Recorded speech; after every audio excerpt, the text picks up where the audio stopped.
नमस्कार, आप देख रहे हैं तेजल मीडिया और मैं हूं प्रेमाराम भादु। भाजपा की दूसरी सूची आज बैठक है केंद्रीय चुनाव समिति की और आज शाम या कल तक जारी होने की पूर्ण संभावना है। दूसरी ओर कांग्रेस की कार्य समिति की कल बैठक हो गई दिल्ली के अंदर और आज प्रियंका वाड्रा का राजस्थान दौरा है, इसलिए टिकटों की जो पहली सूची है कांग्रेस की ओर से वो अटक गई और कल तक उनके भी आने की संभावना है। पायलट गुट और मुख्यमंत्री अशोक गहलोत दोनों को दिल्ली तलब किया और दोनों के साथ चर्चाएं हो गई। दोनों ही अपने अपने गुट अर्थात पायलट खेमे में मानेसर जब होटल में गए थे उस समय जो 7 लोग थे उनको टिकट दिलाने की बात है, वहीं मुख्यमंत्री अपने वफादारों को टिकट दिलाने पर अड़े हुए हैं। भाजपा की पहली सूची में 41 नामों के बाद बवाल हुआ, जहां विरोध हुआ, बगावत के सुर देखने को मिला, तो अब फूंक फूंक करके कदम रख रही है दूसरी सूची में। बाड़मेर जिले में केवल बायतू में भाजपा की ओर से एक प्रत्याशी बालाराम मूंड का नाम भाजपा की ओर से पहली सूची में आया है। पड़ोसी जिले सांचौर में देवजी भाई पटेल को जो सांसद है उनको प्रत्याशी बनाया गया। वहाँ बड़ा बवाल जो दानाराम और जीवाराम की जोड़ी ने उठाया और बगावत की बड़े मान मनोबल के चल रहे हैं, निर्दलीय चुनाव लड़ेंगे या आरएलपी का दामन थामेंगे, ये चर्चाएं जोरों पर है। इस समय खाली समय है, किसी पार्टी के टिकटें जो है घोषित नहीं हुई, तो ऐसे खाली समय में बैठे लोग चौपालों पर गड़े मुर्दे उखाड़ने में लगे हुए हैं। डर्टी पॉलिटिक्स का जो हिस्सा है वो चुनावों में हर बार देखने को मिलता है। लोग अपने वोट के लिए और विरोधी की छवि खराब करने के लिए कुछ भी करने को तैयार है। वर्तमान समय में किसी पर भरोसा नहीं किया जा सकता है। ऐसे ही बाड़मेर के अंदर प्रियंका चौधरी के समर्थक लंबे समय से टिकट कटने के डर से जगह जगह विरोध कर रहे हैं और डॉक्टर प्रियंका चौधरी के समर्थन में पार्टी तक ये संदेश देने की कोशिश कर रहे हैं कि यदि प्रियंका चौधरी की टिकट काटी तो पार्टी को बड़ा खामियाजा भुगतना पड़ सकता है। इसी कड़ी में कल बाड़मेर जिला मुख्यालय के बलदेव नगर के अंदर प्रियंका समर्थक गुट की एक बड़ी बैठक हुई। इसमें बड़ी रणनीति तय हो गई। हालांकि मीडिया के सामने 90 तुले शब्दों के अंदर वक्ताओं ने बात रखी, लेकिन अंदर खाने यही था कि प्रियंका की टिकट कटने पर बड़ा फैसला लिया जा सकता है। पार्टी को चेताया है, खास करके बाड़मेर से सांसद केंद्रीय कृषि राज्य मंत्री कैलाश चौधरी को कड़े शब्दों में चेतावनी दी है कि आप ऐसा कोई कदम नहीं उठाए जिसमें गंगाराम समर्थक लोगों को, उनकी भावनाओं को आहत कर सके या प्रियंका की टिकट काटने की गुस्ताखी आप न करें। आप देखिए गुड़ा मालानी के अंदर हेमाराम जी के समर्थकों ने बड़ी बैठक की और हेमाराम जी ने अपने परिवार खुद के चुनाव लड़ने से स्पष्ट मना कर दिया। जैसा कि आप जानते हैं हेमाराम जी बहुत बड़े राजनीतिज्ञ हैं और राजनीति में कुछ बड़ा उलटफेर अगर हो जाए तो आप इसको स्वीकार करें।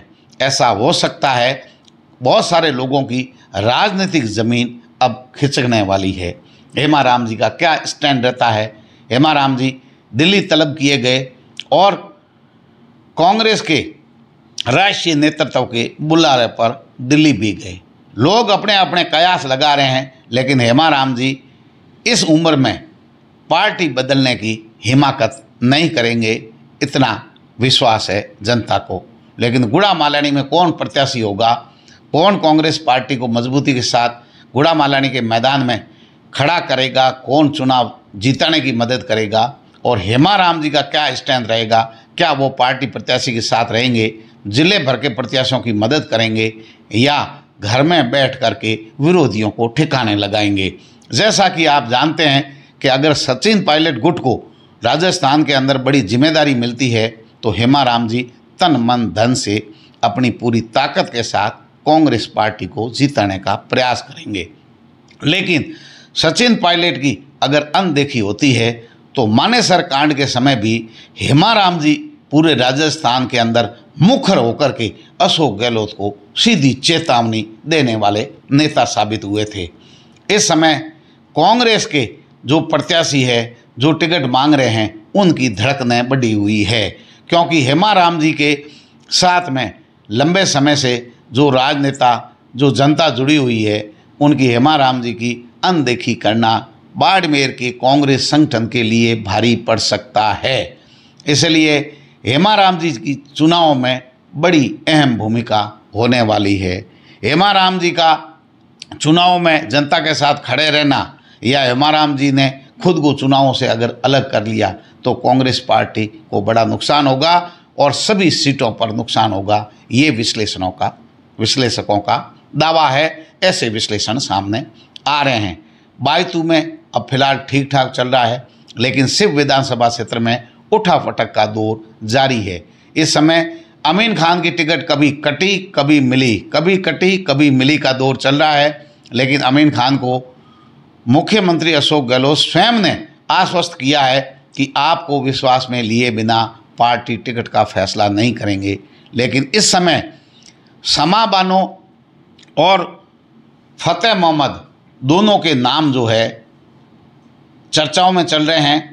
और जैसा कि शिव मुख्यालय पर फतेह मोहम्मद ने एक बड़ी मीटिंग करके युवा संवाद कार्यक्रम का नाम दे करके अपना शक्ति प्रदर्शन करके चेता दिया कि कहीं भी पार्टी फतेह मोहम्मद का अनदेखा नहीं करे।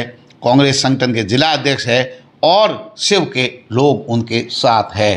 इस तरीके के कयास चौटन क्षेत्र में भी लगाए जा रहे हैं कि हादी परिवार संतुष्ट नहीं हुआ तो कांग्रेस के लिए मुश्किलें हैं। एक तरफ हेमाराम जी की वजह से कांग्रेस की मुश्किलें हैं, दूसरी तरफ से हादी परिवार चेतावनी दे रहा है और खुले मन से बगावती सुर पहले से अमीन खान ने अपना रखे हैं। ऐसे में देखना है बाड़मेर पर भी सब लोगों की जो नज़रें हैं, अफवाहों का बाजार गर्म है और राजनीति का जो ऊँट है वो किस करवट बैठेगा। ये टिकट वितरण के बाद में जनता के मान मनोबल और जो टिकटार्थी है वो कितने मन से अपने पार्टी प्रत्याशियों के साथ खड़े रहते हैं, या अंतिम निर्णय पूरे प्रदेश स्तर पर पार्टियों का क्या माहौल रहने वाला है।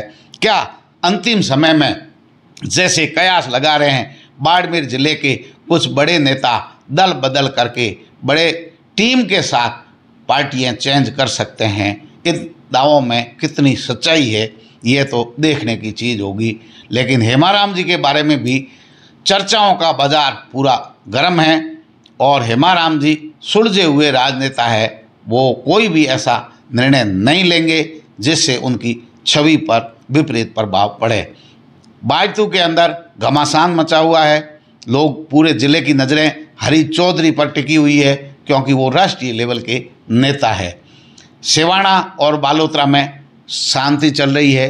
फिलहाल टिकट वितरण के बाद में सिवाना की स्थिति स्पष्ट होगी कि बारी को टिकट मिलती है या स्थानीय को मिलती है।